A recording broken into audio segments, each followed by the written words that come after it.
Assalamualaikum warahmatullahi wabarakatuh. Salam sejahtera untuk kita semua. Mohon maaf baru bisa melanjutkan serial kajian Timur Tengah lagi karena akhir-akhir ini banyak sekali kesibukan dan mungkin Anda juga dengar ada bunyi hujan juga di belakang karena memang sekarang sedang hujan. Nah, di serial kajian Timur Tengah bagian ke-8 ini saya ingin menjelaskan mengenai cara menganalisis yang tidak dangkal. Karena respons untuk video saya sebelumnya ada yang mempertanyakan analisis yang dangkal itu emang kayak apa? Padahal sebenarnya di video tersebut sudah dijelaskan ya bahwa untuk menganalisis Timur Tengah itu ada banyak faktor atau variabel yang perlu dipertimbangkan dalam analisis.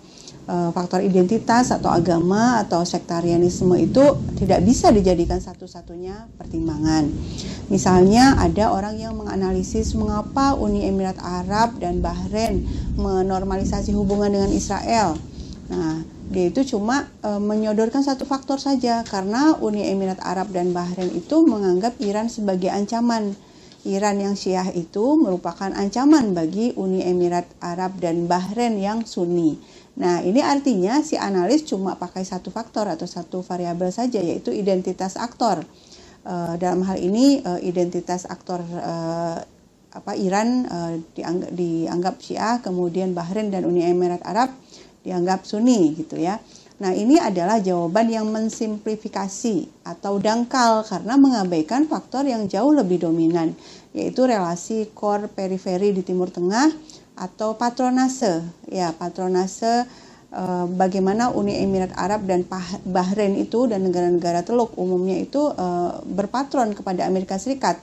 Dengan kata lain, mereka itu memang tunduk pada tekanan Amerika Serikat. Nah, ini sebenarnya sudah saya jelaskan panjang lebar ya di podcast sebelumnya, di bagian ke-7. Silahkan disimak lagi aja. Yang ingin saya lanjutkan di podcast kali ini adalah bagaimana analisis yang dangkal ini dilakukan sebagian pihak untuk menutupi akar masalah di Timur Tengah. Mereka menggunakan faktor identitas, misalnya Sunni versus Syiah, Kristen versus Muslim, Yahudi versus Muslim, dan menggunakannya itu seolah-olah cuma ini faktor satu-satunya gitu ya dalam konflik Timur Tengah. Padahal ini sama sekali tidak cukup untuk bisa menjelaskan atau menganalisis apa yang sebenarnya terjadi di Timur Tengah. Nah, saya justru menduga keras ya bahwa mereka yang suka pakai faktor identitas seperti ini sebenarnya sedang menutupi apa yang sesungguhnya terjadi. Ini juga dilakukan oleh Israel loh. Misalnya di video ini, jubir militer Israel itu terlihat menasihati Hamas agar tidak usah meniru Iran yang Syiah. Ya, bahkan dia mengutip perkataan dari ulama mengenai sebagian ulama tentu saja tentang kesesatan Syiah. قالت حماس أنتم تتشبهون بملال إيران وأمثالهم من حزب الله وغيرهم أنتم متشيعون رسميا وفق الحديث النبوي الشريف وعلى أسس النظام الإيراني. ألم تقرأوا نصوص أهل الذكر من العلماء والفقهاء آباء الشريعة المحمدية الذين حذروكم بشكل واضح وصريح من خطورة الشيعة في نسخة النظام الإيراني هذه عليكم وعلى شعبكم؟ إذ قال مجدد الدعوة السلفية الإمام محمد بن عبد الوهاب عن خطورة أهل البدعة على الدين الإسلامي فقال فانظر إلى كلام هذا الملحد تجده من كلام الرافضة فأولئك أشد ضررا على الدين من اليهود والنصارى. Lalu di video ini pengamat politik ya dari Israel diwawancarai, dia namanya Eli Nisan, dia membawa-bawa faktor identitas juga. Dia mengatakan bahwa Iran adalah ancaman bagi Israel dan bagi negara-negara Sunni Arab. Ya. وفعلا إيران هي تشكل مصدر تهديد ليس فقط على إسرائيل وإنما أيضا على الدول السنية في المنطقة ولذلك هي تريد التموضع في سوريا ومواصلة التموضع في لبنان. طيب إن كانت هي تشكل هنا هذا التهديد على الدول السنية في المنطقة وتشكل تهديد على إسرائيل، إذا هنا إسرائيل تضع نفسها أستاذ عبد الباري في موقع الذي يحمي هذه الدول العربية السنية كما وصفها ضيفنا. Jadi kita lihat kok mirip ya gitu ya antara orang-orang yang suka membawa faktor identitas ini dengan orang-orang Israel sendiri. Nah, baru-baru ini ada pengamat yang menulis di medsos juga, dia merespon masuknya Partai Arab ke dalam koalisi yang dibentuk Israel yang dipimpin oleh Yair Lapid dan Naftali Bennett. Dia merespon dengan cara yang sangat dangkal. Lihat nih, orang Arab, Ikhwanul Muslimin pula mau kok bergabung dengan pemerintahan Israel. Udahlah, kalian yang benci sama Yahudi itu nggak usah banyak ngomong lagi. Ya kurang lebih begitulah ya yang dia suarakan gitu ya.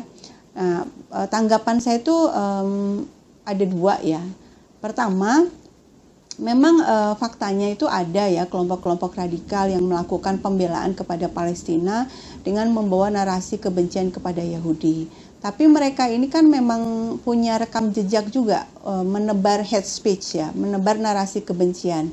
Karena memang dengan cara menebar narasi kebencian, membangkitkan kemarahan, itu tujuan-tujuan mereka sebagiannya bisa terwujud. Misalnya kalau mereka tujuannya ngumpulin donasi ya, dengan mudah mereka mengumpulkan donasi.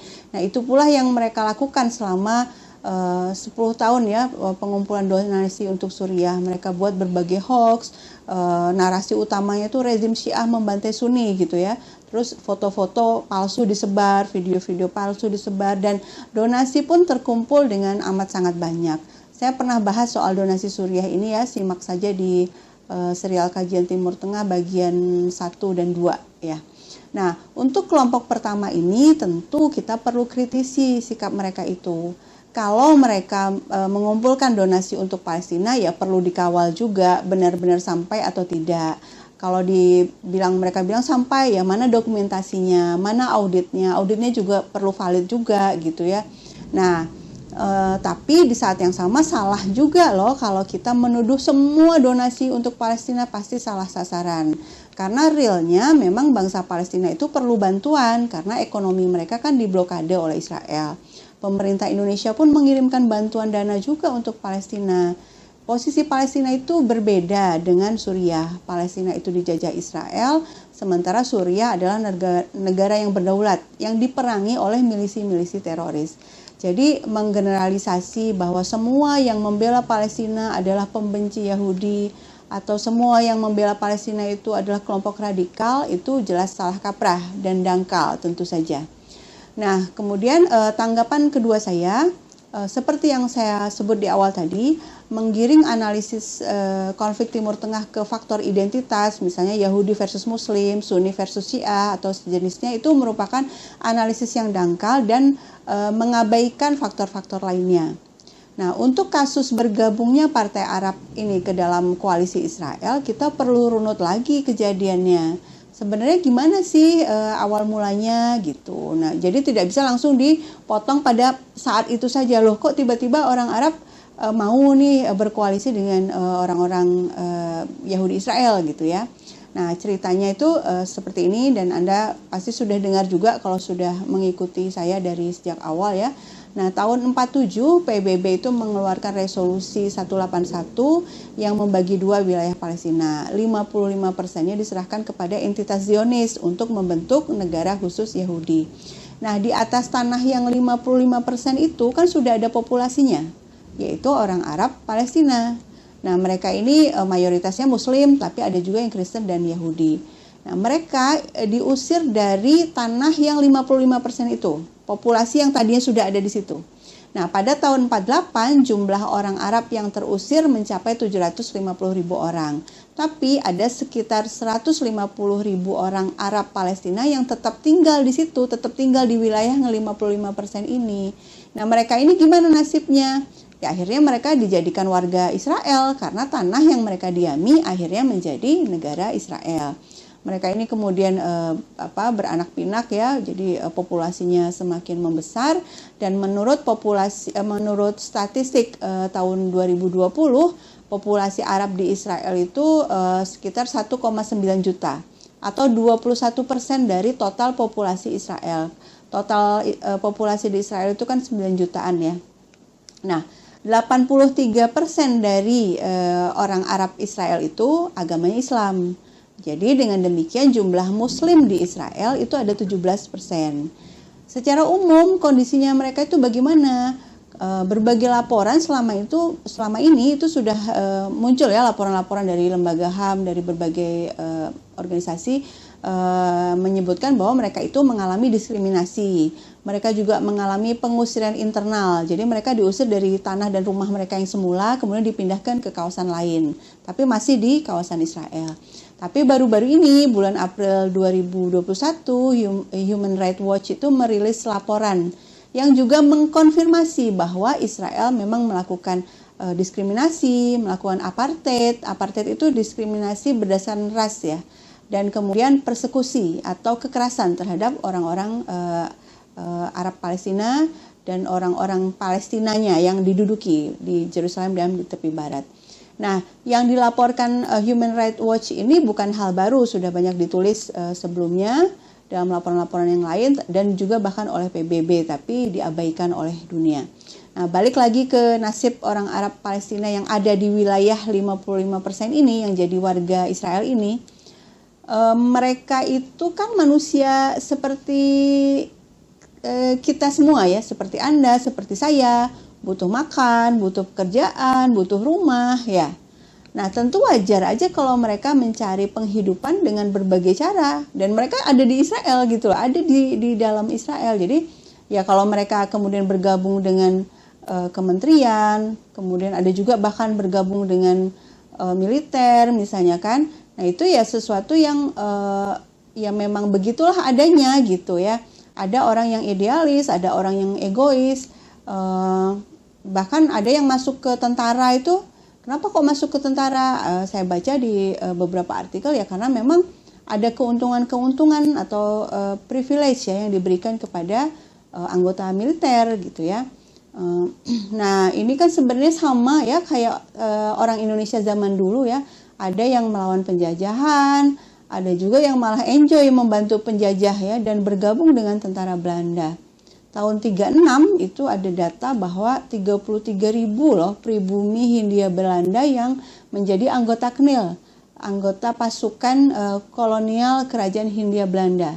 Jadi totalnya 71% anggota tentara Belanda itu justru orang pribumi, sisanya baru orang Belanda.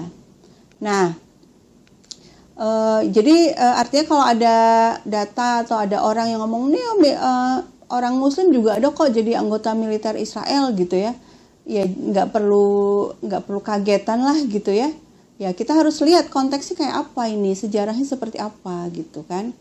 Nah, sebagian dari orang-orang Arab Israel itu ada yang berjuang untuk mendapatkan hak-hak mereka melalui jalur politik. Nah, mereka juga bikin partai politik, kemudian ada yang ikut pemilu, ada juga yang tidak gitu ya. Nah, tapi akhirnya saat ini ada 15 orang Arab yang duduk di parlemen Israel.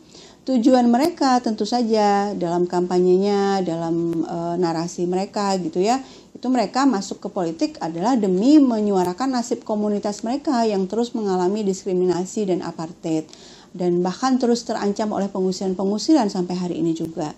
Nah, apakah mereka kemudian benar-benar melaksanakan janji kampanye setelah terpilih? Ya belum tentu juga gitu kan. Bisa jadi karena sistemnya tidak memungkinkan, atau bisa juga karena ya memang ya kita juga di Indonesia sudah kenyang ya lihat politisi kan, banyak juga yang janji-janji palsu saat pemilu kan. Nah, orang-orang Arab yang berpolitik ini juga tidak satu suara juga. Ada yang berjuang di luar pemerintahan, ada yang berpikir bahwa perlu nih gabung ke pemerintahan agar nasib komunitas Arab Palestina di Israel bisa lebih diperjuangkan gitu. Nah, strategi ini yang rupanya dipilih oleh Mansur Abbas dari United Arab League Party. Dia itu memilih bergabung dengan koalisi Lapid dan Bennett agar bisa menggulingkan Netanyahu. Apakah tindakan dia itu didukung oleh semua warga Arab Palestina di Israel? Ya tidak juga, banyak yang mengkritik. Kenapa kok mau gabung sama Bennett gitu ya? Soalnya Naftali Bennett ini dikenal sebagai tokoh radikal banget ya. Sangat rasis kepada orang Arab. Bahkan dia pernah bilang secara terbuka, saya itu sudah membunuh banyak orang Arab sepanjang hidup saya dan nggak ada masalah tuh buat saya gitu, kata si Bennett ini.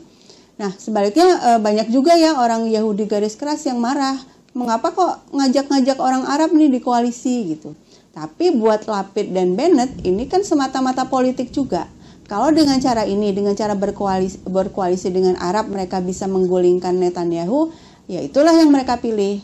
Para pengamat politik yang basis ilmunya benar-benar politik dan hubungan internasional gitu ya, dan para netizen yang cerdas dan paham geopolitik, tentu akan melihat fenomena ini sebagai dinamika politik belaka gitu ya. Jadi nggak gumunan gitu ya, nggak dikit-dikit kaget gitu kan. Nah, jadi artinya apa? Bangsa Palestina pun punya hak memilih strategi perjuangan mereka, mau koalisi, mau diplomasi, mau angkat senjata gitu kan. Kita sebagai pengamat ya mengamati gitu kan.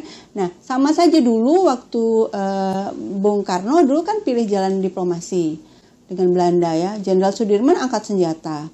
Ulama NU tahun 45 bikin resolusi jihad melawan sekutu. Ya kan strategi untuk meraih kemerdekaan itu banyak gitu ya. Nah, fokus perhatian kita seharusnya tetap di akar masalah, yaitu penjajahan Israel di Palestina. Pembelaan kita kepada Palestina adalah karena mereka masih terjajah. Nah, bahwa ada orang Arab Palestina yang saat ini jadi warga Israel karena perjalanan sejarah mereka ya, itu tidak membuat penjajahan Israel di Yerusalem Timur dan tepi barat serta blokade di Gaza itu menjadi benar, ya. Tapi para pengamat dan netizen yang otaknya sektarian ya, yang suka berkomentar dengan dangkal, lihat tuh orang Islam aja mau berkoalisi sama Yahudi, masa kalian benci sama Yahudi gitu kan? Atau ada lagi yang bilang tuh orang IM di Israel aja mau koalisi dengan Yahudi, berarti IM ini memang brengsek ini. Hamas itu kan IM, berarti Hamas itu juga brengsek. Nah, orang-orang seperti ini kemungkinannya ada dua.